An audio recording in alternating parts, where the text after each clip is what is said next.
Money Man is arguably one of the only rapper to actually show his fans that listen to his music how you can go from broke to rich. No. Like, actually, bruh really is spitting so much game to his fans, it's crazy that he doesn't charge, unlike Bandmankevo. Money Man really doesn't face much controversy, if any at all. If you're fortunate enough, you could catch Money Man on Instagram Live spitting hella game for free to his fans. But beyond all of his success, Money Man has always kept it 1000% with his fans about his background. In his own words, "I've been doing this shit, check my background. Nigga, we livin' like Hushpuppi and them, do you homework on my background?"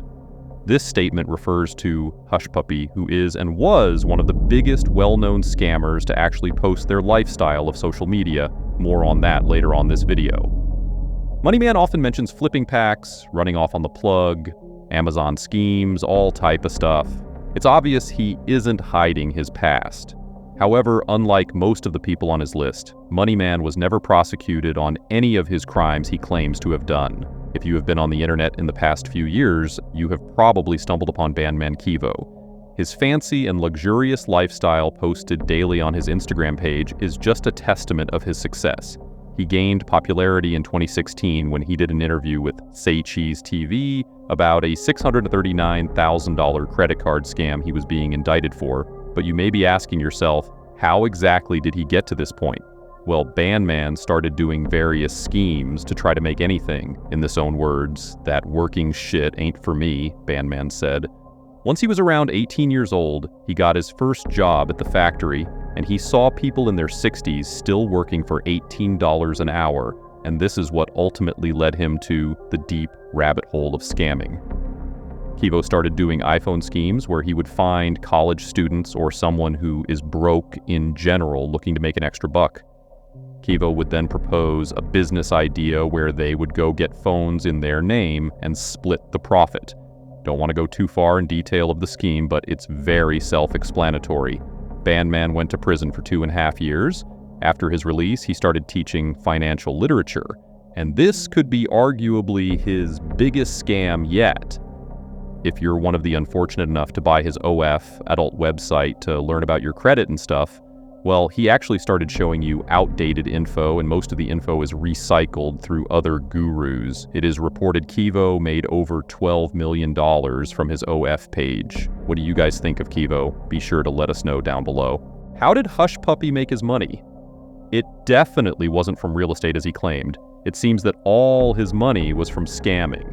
Hushpuppi and his team weren't slouches in this department. They're probably as good as it gets when it comes to scamming. Most of the time, they were trying to scam some big business. This is what the feds call a BEC scam, which stands for Business Email Compromise Scams. BEC schemes are one of the most difficult cybercrimes to track for law enforcement. This is because the scammers are typically scattered all around the world. It's tough to get jurisdiction to apprehend the entire team of scammers. Hushpuppi and his team would hack into emails at a large targeted company. To be able to do this already shows sophistication. First, they would just scan for emails that caught their eye. They're looking for emails that were between different companies that are sending money to each other for any reason. Most of the time, it was just one company billing the other for services or products. So Hushpuppi and his team would just sit, and then they'd wait, and they'd follow the email correspondence between the companies. They needed to gather contextual details. Why? So when they took over, the scammed company would feel as if they're still talking to the same person and have no suspicion whatsoever. Once they have all the details, they're ready to take over. They would simply redirect emails to their own email account. They'll act like the company with the product or service. They would email the paying, currently getting scammed customer and say that they have a new bank account. So, of course, the customer is thinking they're still talking to the same trusted person. They would send money to the new bank account, and just like that, the company's money would be gone. Hushpuppi's team was responsible for hacking and tricking the companies into wiring money into the wrong bank accounts. Hushpuppi himself was responsible for opening the bank accounts. His specialty was being able to find bank accounts where large amounts of money could be sent without any alerts or suspicions. Hushpuppi began posting his lavish lifestyle on Instagram with all of the stolen money. Investigators started getting interested in his personal life. Federal agents began wondering how on earth someone named Hushpuppi was able to live such an extravagant lifestyle. This guy called himself the billionaire Gucci master. No wonder the Fed started getting interested. FBI agents went through hundreds of images on his Instagram account. They saw all the images that showed Hushpuppi in designer clothes, exotic cars, and expensive watches. Hushpuppi's Instagram had an email and phone number saved for account security purposes. FBI agents were able to link the email and phone number from his Instagram account to transactions and transfers he used through a variety of scams. It was that simple. His Apple and Snapchat records also provided information that helped FBI agents confirm his real identity and his address in Dubai. Everything he posted on Instagram was a helpful clue. For example, his birthday celebration posts on Instagram helped to confirm his actual birth date that FBI found on his official records. The date that he posted his birthday cake was the key here. This was how FBI agents knew Hushpuppi was really Ramon Abbas. Hushpuppi was arrested on June 10, 2020 by Dubai police at an upscale residence in Dubai. The arrest was part of a coordinated operation targeting his alleged involvement in a global cybercrime network. He was apprehended along with several others suspected of offenses such as money laundering, cyber fraud, and hacking. Following his arrest, Hushpuppi was extradited to the United States to face charges related to these allegations. Olalekan Jacob Ponley, aka Mr. Woodberry, a Nigerian citizen and resident in the United Arab Emirates. He was finally sentenced to 8 years in federal prison. Ponley orchestrated a multi-million-dollar fraud scheme that targeted businesses across the United States, pulling off an elaborate phishing scam. This case showcased how cyber criminals like Ponley, who's a minor celebrity in Nigeria due to his displays of wealth on social media, used his notoriety to mastermind his criminal activities. Working with a network of scammers, they posed as legitimate corporate entities through phishing emails, convincing employees to send money under the guise of being instructed by their employers. But Ponley's ingenious scheme didn't stop at mere email scams. He also relied on a network of mules to receive the ill-gotten funds and convert them into Bitcoin, allowing him to launder the money. He led a famously lavish lifestyle that he and his renowned partner, scammer Hushpuppi, showcased on social media. Hushpuppi himself got 11 years behind bars.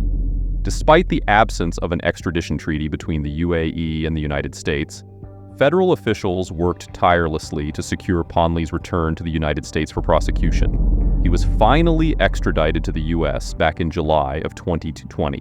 To make amends for his crimes, Ponley gave up not only his luxurious assets, including his high-end vehicles, but also paid more than $8 million in restitution to the companies he stole from. Additionally, he surrendered 151 Bitcoin to the U.S. government. Ane Dut, a model scammer that stole credit card information and ripped off a bunch of chemist warehouses, an Australian discount pharmacy chain. Dut, whose family fled war-torn South Sudan when he was 3 years old, was scouted while hanging out with friends at a hotel in Sydney. By 2016, Dut was signed with the Chadwick Models Agency, dubbed South Sudan's third most handsome man alive. Dut worked for some of the world's biggest designers, such as Tommy Hilfiger, Camilla and Mark, and Jack London. Even though he was pretty successful, Dut apparently felt like he needed a side hustle. Being paid to be good-looking just wasn't enough. So he bought stolen credit card information from illegal websites that acted like a marketplace for people wanting to commit fraud. Once Dut had the card information, he went on shopping sprees at various chemist warehouse locations in Sydney. After buying a bunch of whatever you'd buy at a discount pharmacy, off-brand desktop fans and cheap makeup probably, Dut returned to the items and requested that the refunds go to his personal bank account rather than back onto the card. When Chemist Warehouse and Dut's victims eventually figured out they were being scammed, they contacted law enforcement. Investigators found security camera footage of Dut making the purchases and arrested him. Police seized Dut's cell phone where he had a tab open for ccvstore.net, a website that sells credit card information including the numbers, expiration dates, and CVV numbers.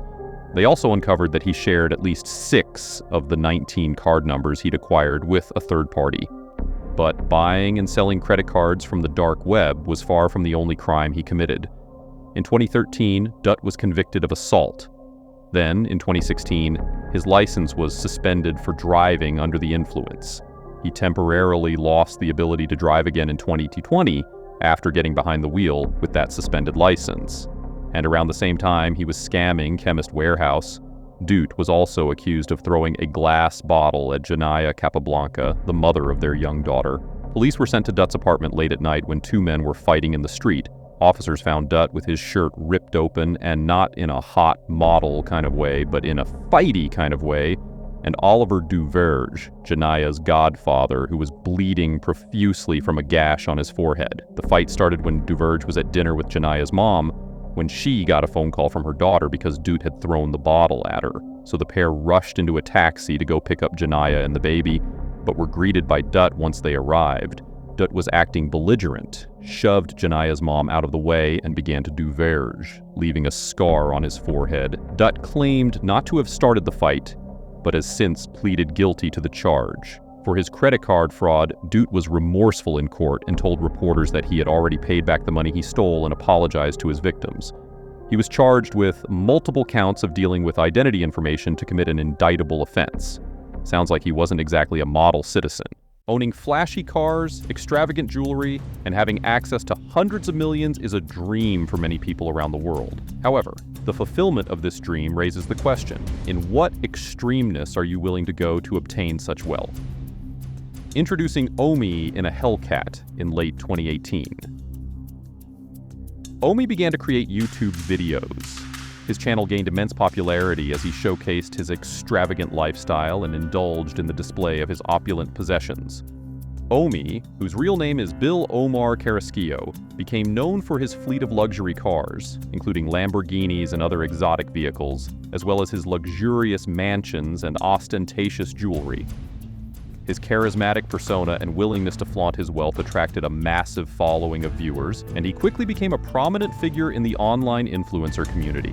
However, his skyrocketing success took a dramatic turn in late 2019 when he was at the center of a serious legal controversy. In December 2019, federal law enforcement authorities conducted a high-profile raid on Omi's residence. The raid was part of an investigation into his alleged involvement in running a pirate IPTV, Internet Protocol Television, service. This service reportedly allowed users to access copyrighted television content without proper authorization or payment to the content creators. During the raid, authorities seized multiple high-end luxury cars, including Lamborghinis, Rolls-Royces, and other luxury vehicles from Omi's property. This movie has no ending. This movie has no ending. Today when I heard them banging, I opened my eyes. I was on my bed. I went downstairs and goddamn, the movie had a fucking ending. They also confiscated jewelry, electronics, and other valuable assets. The raid caught the attention of the media and the public, and it sparked debates about the legality of IPTV services and the enforcement of copyright laws. The FBI raid on Omi's residence in 2019 was a significant event that attracted widespread attention and media coverage. It was part of an investigation into his alleged involvement in operating a pirate IPTV, Internet Protocol Television service. IPTV is a technology that allows the delivery of television content over the internet, bypassing traditional cable or satellite systems. The allegations against Omi suggested that he was running a large-scale, illegal IPTV service that provided unauthorized access to copyrighted television content, including premium channels, sports events, movies, and TV shows. Users of his service could access this content without paying the required subscription fees or licensing fees to the content creators and copyright holders. Piracy through IPTV services has become a growing concern for the entertainment industry as it undermines the revenue streams of legitimate content providers and negatively impacts copyright holders. Such illegal services can result in significant financial losses for the media companies and content creators whose intellectual property is being pirated. The raid conducted by the FBI involved a substantial show of force, with law enforcement officers descending upon Omi's residence to execute a search warrant. During the raid, federal authorities seized numerous high-value assets, including luxury cars, jewelry, and other expensive possessions. The presence of high-end luxury vehicles at his home had been a notable feature of Omi's YouTube content, and their confiscation during the raid garnered significant attention in the media. The FBI's investigation was likely part of a broader effort to target and dismantle illegal IPTV services and those involved in their operation. Authorities have been increasingly cracking down on these pirate services due to their adverse effects on the entertainment industry and potential violation of intellectual property rights. In the aftermath of the raid, Omi faced serious legal consequences. The charges he was potentially facing included copyright infringement for distributing copyrighted content without authorization and money laundering for allegedly trying to hide the proceeds of his illegal activities. Throughout the legal proceedings and investigations, Omi continued to create content for his YouTube channel. He posted videos discussing the raid, his legal situation, and his perspective on the allegations. His supporters rallied behind him, showing their loyalty by engaging with his content and expressing their belief in his innocence. And his audience continued to grow. He used his platform to engage with his followers, share updates on his legal situation, and discuss various aspects of his life and experiences. As the years went on, the legal case continued to develop, with court proceedings and investigations ongoing. The outcome of the case remained uncertain, and the internet personality's future was uncertain. Recently, Omi was sentenced to 5.5 years in prison after a years-long investigation concluded with a 62-count federal indictment accusing him of conspiracy to commit copyright infringement, tax evasion, and fraud. In addition to his 66-month sentence, Carrasquillo was also ordered to forfeit $30 million in assets and pay $15 million in restitution to the cable companies involved and the IRS. The indictment claimed that from 2016 to 2019, Carrasquillo and two partners created an illegal multi-million-dollar TV streaming empire. Now, some people said Omi won, especially the amount of money he made from this so-called loophole he exploited for millions of dollars, estimated upwards of $100 million. And only getting just 5 years of prison. With good behavior and parole, Omi will ultimately serve around 3 years.